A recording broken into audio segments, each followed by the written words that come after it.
Ayan. Good day, everyone. So for today, we will discuss the genus Actinobacillus. So for the characteristics of the genus, for the cellular or morphological characteristics, they are gram-negative, medium-sized rods, pleomorphic, cocobacilli, and sometimes filamentous. They are also non-motile. For cultural characteristics, they are fermentative, facultative anaerobes, or aerobic organism. Fresh isolate tend to stick to agar medium, and some species are known to grow on McConkey agar, like Actinobacillus lignaresi, equini, and suis. So the genus Actinobacillus is one of the 15 genera under the family Pasteurellacea. Actinobacillus seminis is not closely related to other members of the genus, so reclassification is awaiting.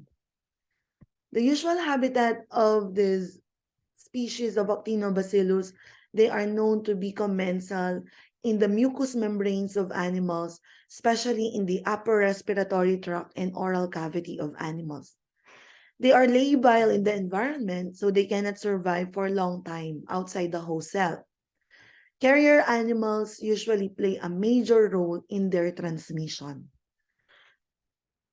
For the pathogenesis and pathogenicity of the genus Actinobacillus, there are virulence factors that are being possessed, especially by Actinobacillus pleuropneumoniae, but other species do not have specific virulence factors and they are poorly defined. For the differentiation of Actinobacillus species, these are based on their growth and reactions on McConkey agar. So the species that are able to grow well on McConkey agar are Actinobacillus lignaresi, equili, and suis, while Actinobacillus pleuropneumoniae and seminis do not grow on McConkey agar. Another are the commercially available biochemical kits or specialized test methods that can be used to differentiate Actinobacillus species. Serotyping is being done for Actinobacillus pleuropneumoniae isonates, since this organism have various isotype or serotype that are based on the differentiation in their capsular polysaccharide antigen. And we can also use PCR-based methods for confirmation of Actinobacillus species. This table shows the important species affecting different animals and the diseases that they produce. For Actinobacillus lignaresi in cattle, it causes the disease wooden tongue or the timber tongue. There is hardening or thickening of the tongue that usually result in difficulty in eating of the animal. In sheep and pig, there is granulomas produced in the head, neck, lungs that also involves lymph nodes, wall of the stomach, and skin lesions in sheep. Actinobacillus pleuropneumoniae is known to cause pleuropneumonia in pigs. Actinobacillus suis is known to cause septicemia, pneumonia, endocarditis, metritis, and arthritis among pigs under 3 months of age. For foals, there is septicemia, pneumonia associated with abortion in adult animal, neonatal death, and respiratory and genital infection among adults also. Actinobacillus seminis causes ovine epididymitis in ram and polyarthritis among lambs. Actinobacillus salpingitis is known to cause salpingitis and peritonitis in laying hens. Actinobacillus equini is the causative agent of sleepy foal disease of foals, young horses, and the disease can also be called as shigellosis or viscosum infection. There is also joint ill that involves infection or inflammation of the joints, also nephritis, septicemia, and enteritis. Pregnant mares can have abortion caused by equini. Adult horses, there is also purulent nephritis and meningitis. Other animals, piglets, pigs, are also affected by Actinobacillus equine. So as we can see, for the Suis and equine, which are known to be agents of pigs and horses respectively, can cause cross-infection between these species. Actinobacillus actinomycetem comitans is causing ovine epididymitis in rams, but not as common as Actinobacillus seminis in causing epididymitis in rams. Humans, there are endocarditis and periodontal diseases reported. For uriae, it can cause upper respiratory tract infection in humans and abortion in sows. So we will start with the disease actinobacillosis in cattle, which is caused by Actinobacillus lignaresi, which is known to be a commensal organism in the oral cavity and intestinal tract of cattle. So the organism causes a chronic pyogranulomatous inflammation of soft tissues. So the condition is induration of the tongue, or there is hardening and thickening of the tongue, or it is also known as timber tongue or wooden tongue. Lesions occur in the esophageal groove and retropharyngeal lymph nodes. So the organism usually enter tissue through erosion or laceration in the mucosa and skin. There is a localized pyogranulomatous response in association, which is associated with club colonies that contains the bacteria. The disease is sporadic, and animals with the condition timber tongue or wooden tongue have difficulty in eating and drool saliva. There is involvement of the tissues of the esophageal groove that can lead to intermittent tympany and enlargement of retropharyngeal lymph nodes that causes now difficulty in swallowing or dysphagia, and there is noisy or stertorous breathing that can be heard. Lesions are found on the head, thorax, flanks, and upper limbs. So the condition actinobacillosis should be differentiated with another condition in cattle, and the disease or condition is known to be actinomycosis, which was discussed from the previous gram-positive genera of organism, which is the condition known also as lumpy jaw. So lumpy jaw is caused by Actinomyces bovis, which is a gram-positive organism, while actinobacillosis is caused by Actinobacillus lignaresi, which involves disease of the soft tissue when compared to the disease affecting bony tissues like the maxilla and the mandible of Actinomyces bovis. So the lesion of actinobacillosis can cause granuloma, small abscesses that may ulcerate and discharge small granules. For the Actinomyces bovis infection that causes lumpy jaw, they have hard calcified granules, and the granules are also bigger.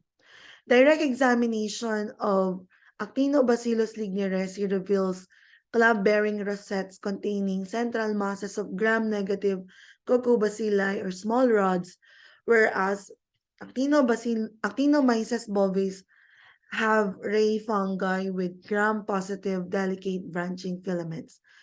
For the cultural characteristics in terms of oxygen requirement, aerobic for Actinobacillus, and they are known to grow rapidly, while Actinomyces, they are anaerobic and grow slowly. Colonies of Actinobacillus produce bluish-white, very delicate nail growth in stub culture, and for Actinomyces, there are white rough nodule adhere closely to agar. And other infections in other animals are reported to be caused by Actinobacillus lignaresi. In sheep, there is cutaneous actinobacillosis. In sows, granulomatous mastitis. For dogs, bite wounds, and horse, glossitis or inflammation of the tongue. So this figure shows the wooden tongue condition in cattle. So there is characteristics large granulomas in the substance of the tongue that can be seen upon post-mortem examination. So this is also another figure demonstrating the appearance of the wooden tongue in cattle. So this is a cattle with a wooden tongue. So there is drooling of saliva that can be seen in this animal. So these are other conditions that involves Actinobacillus lignaresi infection in other animals and also in cattle that involves the skin, wherein there are granulomatous lesion, nodular lesions that can be seen in the neck, leg, in the oral cavity, in the udder, and in the tongue, of course, of cattle. So how do we diagnose the condition? So induration or hardening or the thickening of the tongue can be a pathognomonic lesion. History of grazing rough pasture. Specimen for laboratory examination that can be submitted are pus, biopsy material, and tissues from lesions at postmortem.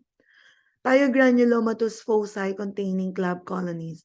Culturing the organism on blood agar plate and McConkey agar, incubated aerobically at 37 degrees Celsius for 24 to 72 hours. Identification criteria for isolates. So the organism have small, sticky, non-hemolytic colonies on blood agar plate. There is low fermentation on McConkey agar. We can also use the biochemical profile of the organism, analysis of the 16S rRNA gene sequences. This is being used as a definitive identification of Actinobacillus lignaresi. For the treatment and control, we need to isolate animals that discharge lesions, sodium iodide that can be given parenterally, and also potassium iodide given orally. This is also the drug of choice for Actinomyces bovis that causes lumpy jaw, potassium iodide. Potentiated sulfonamides, penicillin combined with streptomycin can also be used. Even oral isoniazid for 30 days. And for control measure, avoid the animal feeding on rough feeds or pasture area. Next, we have Actinobacillus pleuropneumoniae that causes pleuropneumonia in pigs. So this is also known to be hemorrhagic pneumonia. The organism is beta hemolytic, causes contagious pleuropneumonia in pigs, and stressors like cold weather facilitate the spread of the organism, and this is very common among intensive farms. Transmission is via inhalation of droplets. For the pathogenesis and pathogenicity, the acute infection is presented as necrotizing fibrinohemorrhagic pneumonia. There are virulence factors involved in the condition, like the capsule that is found among virulent strains of Actinobacillus pleuropneumoniae. There are fimbriae and other adhesins that facilitates the attachment of the organism in the respiratory tract. There are cytotoxins that we call as RTX. RTX are repeats in structural toxin. This is cytolysine family that is known to cause damage in cell membranes by producing pores. Also, the iron uptake systems, wherein iron is needed for the growth also of the organism. There is sustained inflammatory response, which is a major factor in the rapid tissue necrosis, and neutrophils release lytic enzymes that further add in the pathogenicity of the organism. So this figure shows the growth of Actinobacillus pleuropneumoniae that is cross-tricked with another organism, Acinetobacter. So the enhancement of the growth is known as satellitism.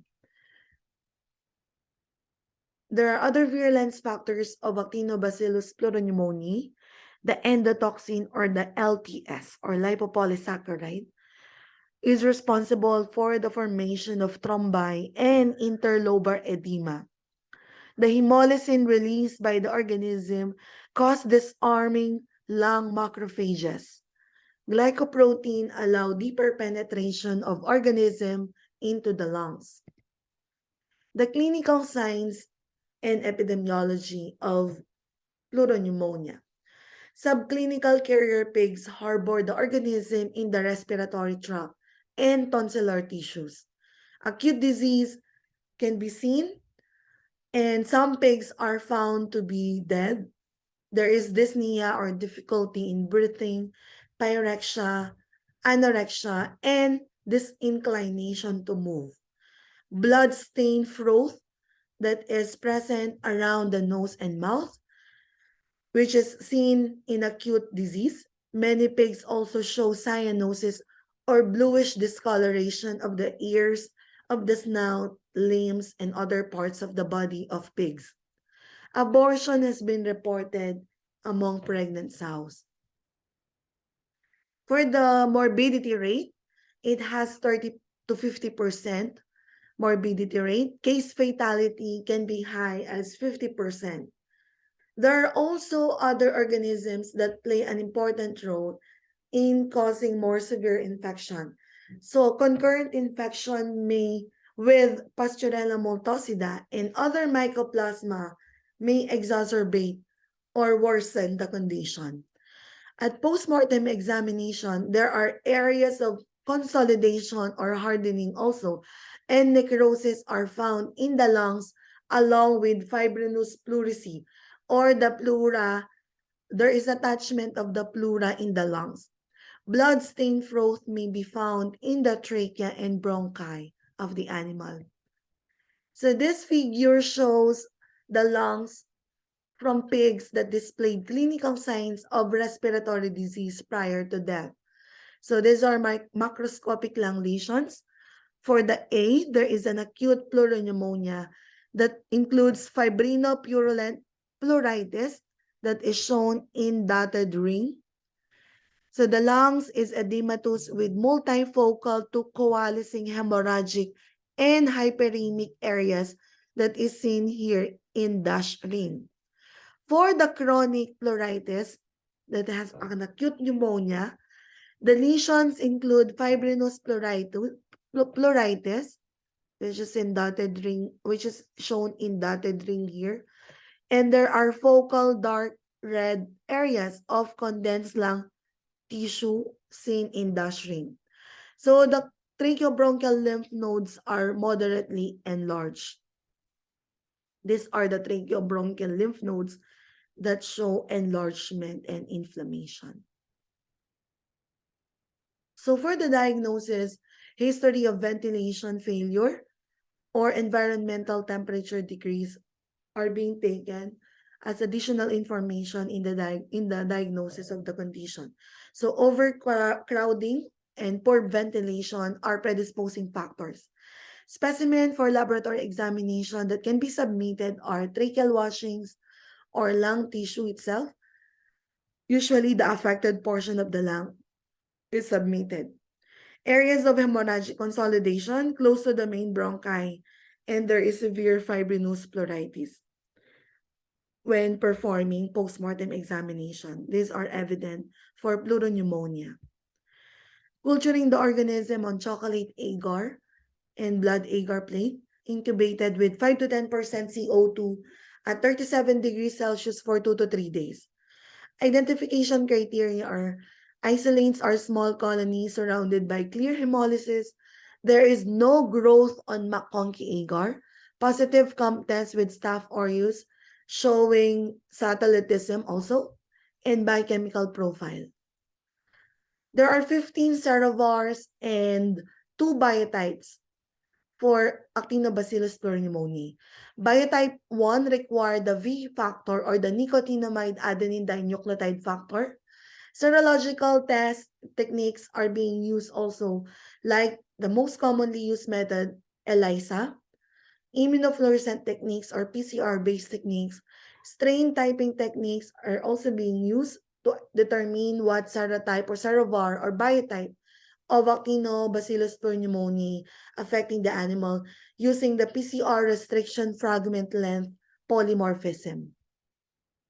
How do we treat and control? Chemotherapy is based mainly on antibiotic sensitivity tests. We can give prophylactic antibiotics to in-contact pigs or those that are exposed to the affected animals. Polyvalent vaccines or vaccine are available commercially given to the pigs. Usually, pigs aged 6 months or the grower finishers are the most commonly affected age groups. Avoid predisposing factors like poor ventilation, chilling, and overcrowding. Next, we have another disease caused by Actinobacillus equili, which is known to be the sleepy foal disease. That is, this organism, Actinobacillus equili, is found in the reproductive and intestinal tract of mares. Adult horses were reported to have abortion, septicemia, and peritonitis. So the condition is an acute, potentially fatal septicemia of newborn foal. That's why the disease is called a sleepy foal disease. Foals are infected or can be infected in utero during parturition and after birth via the umbilicus. Death may be observed in 1 to 2 days for those that are affected. Foals which recover from the acute septicemic phase may develop polyarthritis, nephritis, enteritis, or pneumonia. Petrification on serosal surfaces and enteritis can be seen for foals that die 24 hours. Meningoencephalitis can be seen histologically or on histopathological examination. Pinpoint suppurative foci in the kidneys can be seen for those that survive 1 to 3 days. So this is the appearance of the kidneys of a foal infected with Actinobacillus equili. So it can be seen as a hemorrhagic kidney, and there are some necrotic foci that can be seen in these kidneys of foal. For the diagnosis, history of disease occurring in the premises in the previous season, clinical sign in a neonatal foal, specimen cultured on MCA and blood agar plate, incubated aerobically at 37 degrees Celsius for 1 to 3 days. So the organism is known to grow well on MCA. Identification criteria for isolates. So there are sticky colonies with variable hemolysis on blood agar plate. They are known to ferment lactose on MCA, so they appear as pink colonies, biochemical profile, and PCR for direct detection of the organism. For treatment and control, we can give streptomycin, tetracycline, ampicillin. Supportive treatment like blood transfusion and bottle feeding with colostrum is recommended. Mares which have had affected foals should be monitored closely on their subsequent foaling or the next foaling that they will have. Good hygiene, sanitation, proper sanitation and hygiene are important.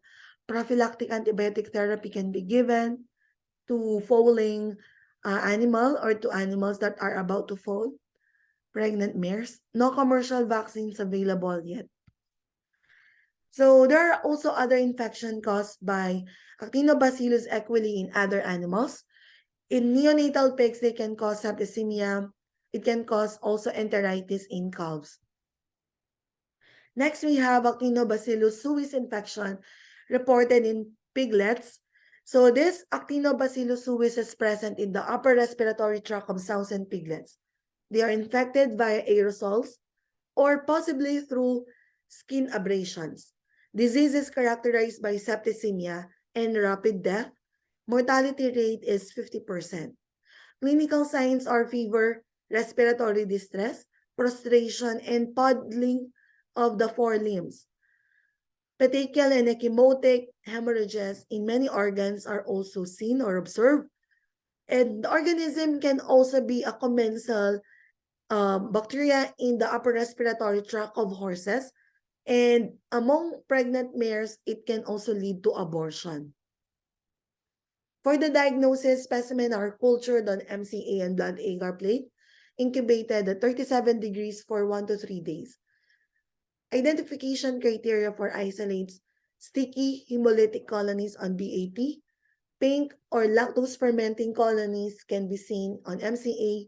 We can also use biochemical profile analysis of the 16S rRNA gene, which is used as a definitive identification for the organism. For treatment and control, this is based on AST, ampicillin, carbonicillin, potentiated sulfonamides, tetracyclines are antibiotics that can be used. Contaminated pens should be disinfected. There is no commercial vaccine available for this organism. Next, we have Actinobacillus seminis infection in rams. So the organism localizes in the epididymis and testis of rams, and usually it is transmitted by through semen. And the organism can also be found in the prepuce of the animal, male animal. The condition are epididymitis, polyarthritis, posthitis in rams, and abortion in used goats and cows. So the main transmission for this used goats and cows is mainly through semen via sexual contact or coitus. Epididymitis occurs following and ascending opportunistic infection has been reported. For diagnosis, specimen that can be submitted for lab examination include pus, biopsy material, or tissue obtained at postmortem examination. The specimens can be cultured on MCA and blood agar plate, incubated aerobically at 37 degrees Celsius for 1 to 3 days. Criteria for identification of isolates: small pinpoint non-hemolytic colonies for blood agar plate. The organism is not growing on MCA. So there is no growth on MCA. They are catalase positive and unreactive in many biochemical tests. Cultural examination, so we can use 5% horse blood tryptose agar for 24 hours incubation. It reveals pinpoint to drop-like, later enlarged and umbonate with transparent periphery and grayish center. Serological tests that can be used are immunofluorescence technique, complement fixation test, and enzyme-linked immunosorbent assay or ELISA. For treatment and control, vaccine is not available, and we can give prophylactic antibiotics in feed or in water. So this is Actinobacillus actinomycetum comitans. And that would be the last slide for the Actinobacillus genus. So if you have questions, clarifications, you can send them in the GC. Thank you and have a good day.